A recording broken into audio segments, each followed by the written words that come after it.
1519 Hernan Cortez എന്ന Spanish നാവിക തലവൻ 600 പടയാളികളുമായി മെക്സിക്കോയിൽ കപ്പലിറങ്ങി. അദ്ദേഹത്തിന്റെ എതിരാളി ചക്രവർത്തി മോണ്ടെസുമയുടെ നേതൃത്വത്തിൽ ദശലക്ഷക്കണക്കിന് ആളുകളുള്ള ആസ്ടെക് സാമ്രാജ്യം. എന്നാൽ ആസ്ടെക്കുകൾക്ക് ഒരു മാരകമായ തെറ്റ് സംഭവിച്ചു. അന്ന് തങ്ങളിൽ നിന്ന് വ്യത്യസ്തനായ അയാളെ അവർ ഒരു ദൈവമാണെന്ന് കരുതി. തിളങ്ങുന്ന ക്ഷേത്രങ്ങളുള്ള ഒരു തടാകത്തിൽ നിർമ്മിച്ച യൂറോപ്പിലെ മറ്റേതൊരു നഗരത്തെക്കാളും വലിയ ടെനോക്ടിറ്റ്ലാൻ എന്ന തലസ്ഥാന നഗരിയിലേക്ക് കോർട്ടസ് മാർച്ച് ചെയ്തു. എന്നാൽ നയതന്ത്രം പതുക്കെ യുദ്ധത്തിലേക്ക് തിരിഞ്ഞു. 1521 ആയിരക്കണക്കിന് തദ്ദേശീയ സഖ്യകക്ഷികളുമായി അയാൾ തിരിച്ചെത്തി. 80 ദിവസത്തേക്ക് നഗരം ഉപരോധിച്ചു. സ്പാനിഷുകാർ കൊണ്ടുവന്ന വസൂരി ഏതൊരു സൈന്യത്തെക്കാളും വേഗത്തിൽ ആസ്ടെക്കുകളെ തുടച്ചു നീക്കി. ടെനോക്ടിറ്റ്ലാൻ വീണപ്പോൾ ഒരു നഗരം മാത്രമല്ല മരിച്ചത്, അത് ഒരു നാഗരികതയുടെ അവസാനം കൂടിയായിരുന്നു. ക്ഷേത്രങ്ങൾ കത്തിച്ചു, നിധികൾ ഒരുക്കി. നൂറ്റാണ്ടുകളായി ഭരിച്ചിരുന്ന ഒരു സാമ്രാജ്യം വെറും 2 വർഷത്തിനുള്ളിൽ നശിപ്പിക്കപ്പെട്ടു.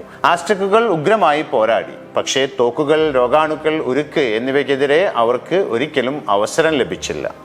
യഥാർത്ഥത്തിൽ സ്പാനിഷുകാർ ദൈവങ്ങളായിരുന്നില്ല, അവർ ജേതാക്കളും ആക്രമണകാരികളുമായിരുന്നു. സ്വർണത്തിനായുള്ള അവരുടെ ദാഹം ഒരു പുതിയ ലോകത്തെ എന്നേക്കുമായി രൂപപ്പെടുത്തുകയും ചെയ്യും. ദി ആസ്ടെക് എംപയർ അതിൽ ഒന്ന് മാത്രം.